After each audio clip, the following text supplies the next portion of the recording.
مطلب کیسے وہ ایک دوسرے سے آگے بڑھنا چاہتے تھے کہ وہ اپنے استاد کے جوتے سیدھے کریں. ایک کہتا تھا میں ہی کروں، دوسرا کہتا تھا میں ہی کروں.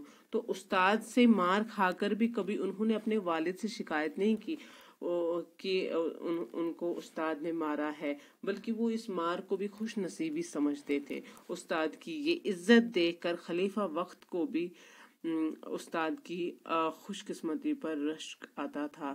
کہتے ہیں استاد کی یہ عزت افزائی، جس قدر یہ اپنے استاد کی عزت افزائی کرتے تھے، تو کبھی کبھی خلیفہ یعنی کہ ان کے جو والد تھے ہارون رشید، کبھی کبھی ان کو بھی ایک مطلب رشک کی نظر سے وہ دیکھتے تھے کہ یہ کیسے، مطلب ان سے زیادہ وہ عزت اپنے استاد کی کرتے تھے. استاد کی عزت افزائی دیکھ نور صاحب نے حضرت علی رضی اللہ تعالی عنہ کے اس ارشاد گرامی سے بھی روشناس کیا کہ جس نے مجھے ایک حرف بھی پڑھایا وہ میرا آقا قرار پایا.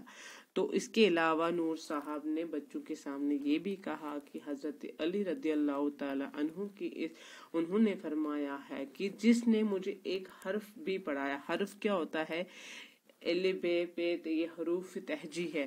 تو ایک حرف، اس میں اگر میں الف اٹھاؤں گی، تو اگر کسی نے مجھے الف کے بارے میں بھی جانکاری دی ہے تو وہ بھی میرا آقا قرار پایا. آقا کا مطلب ہوا مالک، میرا صاحب ہے وہ.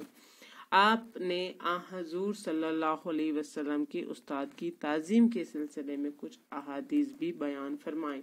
تو نور صاحب نے اس کے علاوہ ایک تو انہوں نے خلیفہ ہارون رشید کے بیٹوں کا قصہ سنایا کہ کیسے وہ ایک دوسرے پہ سبقت لیتے تھے استاد کی خاطر کرنے کے لیے، اور دوسری اس کے بعد میں انہوں نے سنایا کہ کیسے حضرت علی رضی اللہ تعالی عنہ نے بھی ارشاد گرامی ان کے ارشاد گرام سے بھی نور صاحب نے روشناس کروایا کہ انہوں نے فرمایا ہے کہ جس نے مجھے ایک حرف بھی پڑھایا وہ میرا آقا قرار پایا، یعنی کہ وہ میرا مالک کہلایا.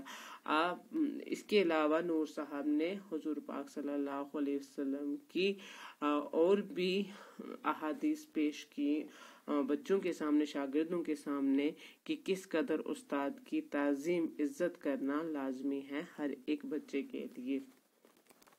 محترم نور صاحب نے فرمایا کہ جو بچے بزرگوں خاص کر والدین اور اپنے اساتذہ کی عزت نہیں کرتے اور ان کا دل دکھاتے ہیں، بڑے ہو کر ذلیل و خوار ہوتے ہیں. تو محترم نور صاحب نے کیا فرمایا کہ جو بچے بزرگوں کے یعنی کہ اپنے سے بڑوں کی عزت نہیں کرتے، اپنے والدین کی عزت نہیں کرتے، اپنے اساتذہ کرام کی عزت نہیں کرتے اور ان کا دل دکھاتے ہیں، بڑے ہو کے وہ ذلیل و خوار یعنی کہ پریشان و خستہ حال ہو جاتے ہیں، وہ زندگی میں کبھی کامیاب نہیں ہوتے، انہیں زندگی میں بہت مشکلات کا سامنا کرنا پڑتا ہے. اس کے مقابلے میں جو بچے سچے دل سے اپنے بزرگوں کی عزت کرتے ہیں، ان کی دعائیں لیتے ہیں، وہ آئندہ زندگی میں کامیابی پاتے ہیں اور عزت کی زندگی بسر کرتے ہیں. کہا کہ اس کے بجائے جو سچے بچے ہوتے ہیں، دل سے بزرگوں کی عزت کرتے ہیں، اپنے اساتذہ کرام کی عزت کرتے ہیں، ان کی دعائیں لیتے ہیں، وہ زندگی میں ہمیشہ فلاح و بہبودی اور کامیابی پاتے ہیں اور عزت کی زندگی وہ بسر کرتے ہیں. اس واقعے کے 10 سال بعد